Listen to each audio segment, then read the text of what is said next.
রাখতেই হচ্ছে। শ্যামনগরে খুনের বদলা কি খুন? কারণ কল্যাণী এক্সপ্রেসওয়ে ধারে পচা গলা দেহ উদ্ধার হয়েছিল গত শনিবার। এখানে ইট দিয়ে থেতলে খুন করা হয়েছিল। মৃত্যু হয়েছিল ভাটপাড়ার মোহাম্মদ কামাল উদ্দিনের। আর এবার একই জায়গায় অভিযুক্তের দেহ উদ্ধার। আমাদের সঙ্গে রয়েছেন আমাদের প্রতিনিধি অরুণ, আরো বিস্তারিত বলবে। অরুণ, একই জায়গায় অভিযুক্তের দেহ এবার উদ্ধার, পুলিশ কি মনে করছে, কি জানা যাচ্ছে? দেখো, প্রথমে কিন্তু এই কামাল উদ্দিন যে ইট দিয়ে থেতলে খুন করা হয়েছিল কল্যাণী রোডের ধারে শ্যামনগরে, সেই খুনের ঘটনায় কিন্তু তদন্ত নেমে প্রথমে ঝন্টু শেখ ও পিন্টু শেখকে জিজ্ঞাসাবাদ করে তাদের কাছ থেকে জানা যায় যে এই খুনটা করেছিল সাহেব। কিন্তু এই সাহেবের এই পচা গলা দেহ পাওয়া গেল ওই কালভার্টের পাশে, আরেকটা কালভার্টের তলা থেকে সেই পচা গলা দেহ উদ্ধার করেছে পুলিশ। এখন পুলিশের অনুমান যে এই এবং একে জিজ্ঞাসাবাদ করে যেটা জানা গেছে এই হীরাকুড়িশিকে খুন করেছিল এই সাহেব বা সাববিরাজি। এই খুনের ঘটনা কিন্তু একটা তদন্ত চাইছে। এবার পুলিশ সেখানে গেছে, ঘটনাস্থলে গেছে এবং তাদের তদন্ত চলছে। কেন বা কিভাবে খুনের বদলা খুন হলো এটা নিয়ে এখন চলছে রাজনৈতিক চাপানো শুরু হয়েছে। এদিকে ভাটপাড়ার যে প্রাক্তন সাংসদ অর্জুন সিং তিনি দাবি করেছেন যে এর পেছনে প্রমোটারের হাত রয়েছে এবং এই প্রমোটারই দুটো খুনি করেছিল বলে তিনি দাবি করেন। কিন্তু অপরদিকে তৃণমূল কংগ্রেস থেকে দাবি করা হয় যে এই ঘটনার সঙ্গে তাদের কোনো যোগাযোগ নেই, এটা খুনি হবে, আইনের মতন চলবে বলে কিন্তু দাবি করেন তৃণমূল থেকে। বেশ, ধন্যবাদ।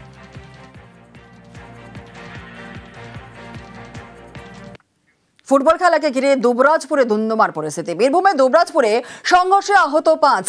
বাঁধের 16 গ্রামে ম্যাচ ঘিরে গন্ডগোল।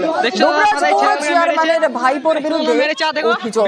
আর এই ঘটনার প্রতিবাদে দুবরাজপুর থানার সামনে চলে বিক্ষোভ। রাস্তা অবরোধ করে বিক্ষোভ গ্রামবাসীদের একাংশের। আর এই সংঘর্ষের ঘটনায় গ্রেফতার হয়েছে বেশ কয়েকজন।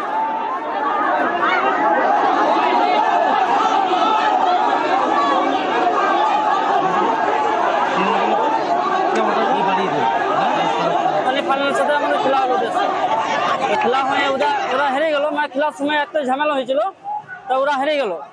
হেরে যাওয়ার পর আমাদের সেই ঝামেলাটা আমরা নিশ্চিত করে দিলাম। তো রাস্তায় এসে পথে আমাদেরকে ট্রফি নিয়ে আমরা ফাইনাল জিতে ট্রফি নিয়ে চলে আসছি। তো রাস্তায় এসে আমাদেরকে গাড়ি দাঁড় করার পথে আমাদেরকে মারধর করলো, ওই লাইক করেছিল। আশ্রমে সন্ন্যাসীর 5 বছরের সশ্রম জেল। আশ্রমে পড়ুয়াদের যৌন নির্যাতনে দোষী সন্ন্যাসী। 2022 সন্ন্যাসীর বিরুদ্ধে অভিযোগ দায়ের করা হয়েছিল। বারাসত পক্সো আদালতে দোষী সাব্যস্ত হয়েছিল সন্ন্যাসী। আর সন্ন্যাসীর 5 বছরের সশ্রম কারাদণ্ড। দোষী সন্ন্যাসীর 20,000 টাকা জরিমানা ও ঘোষণা।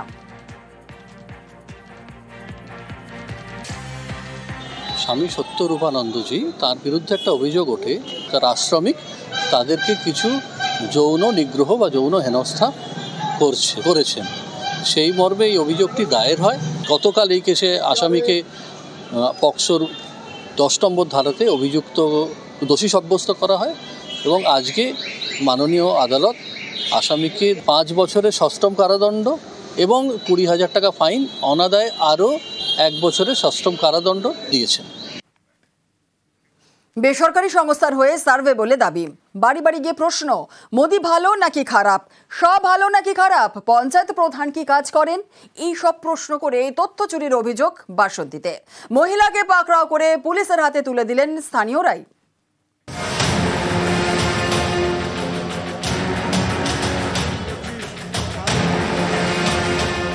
বিহারের পর পশ্চিমবঙ্গে এসআইআর এর তোড়জোড় শুরু করেছে নির্বাচন কমিশন।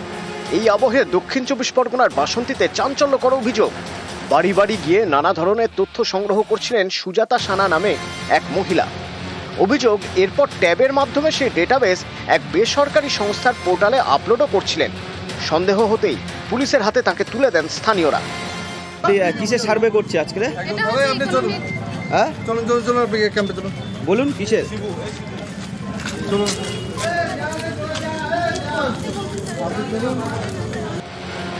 বৃহস্পতিবার সন্ধে বাসন্তীর কাঁঠালবেড়িয়ায় সুজাতা সানা নামে মহিলাকে ঘোরাঘুরি করতে দেখা যায়।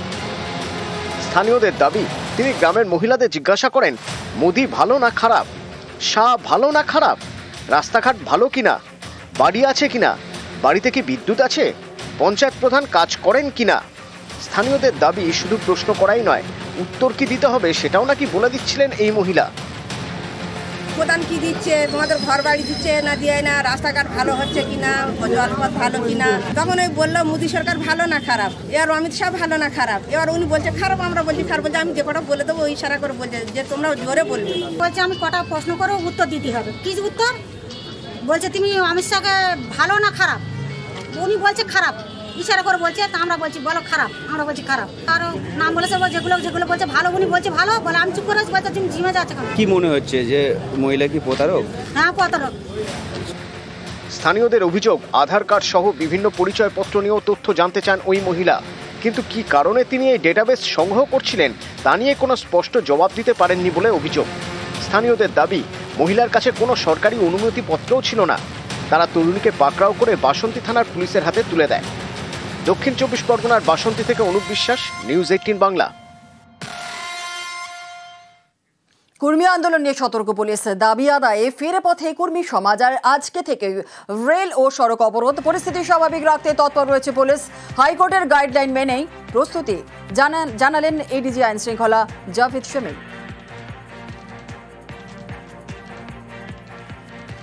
আদিবাসী আমাদের কর্মী সমাজ, ওনারা রেল রোকো মেন কর্নার্সে রোড রেল অবরোধ ডাক দিয়েছেন from 20 September. Railway protection force এবং রেলওয়েকেও আমরা জানিয়েছি যেন তারাও নিজেদের ফোর্সের সংখ্যা বাড়ান। আমরা ইতিমধ্যেই যত স্পেশালাইজ ফোর্স, নর্মাল ফোর্স, জঙ্গলমহলে মানে ডিস্ট্রিক্ট, যেটা 4টি district basically Purulia, Jhargram, West Midnapore, Bankura, পাঠিয়ে দেওয়া হয়েছে। প্রোটেস্ট সাইটসের লোকেরা যেন না একসঙ্গে বেশি জড়ো হতে পারেন, তার জন্য যা অ্যাডিকুয়েট ব্যবস্থা নেওয়ার সে ব্যবস্থা করা হচ্ছে। অ্যাডিকুয়েট পিকেটস, অ্যাডিকুয়েট নাকাজ, রিইনফোর্সমেন্ট যেটা বললাম ডিফারেন্ট জায়গায়, সেগুলো ইতিমধ্যে আরম্ভ হয়ে গেছে এবং senior officers have been deployed along with specialized force. আমরা সেসব সিসিটিভি যেখানে যেখানে প্রয়োজনীয় সেখানে ব্যবস্থা করা হয়েছে। ভেরি কনফিডেন্ট যে কোনো রকম ডিসরাপশন হবে না। আমরা প্রস্তুত আছি to carry out the honourable high courts order.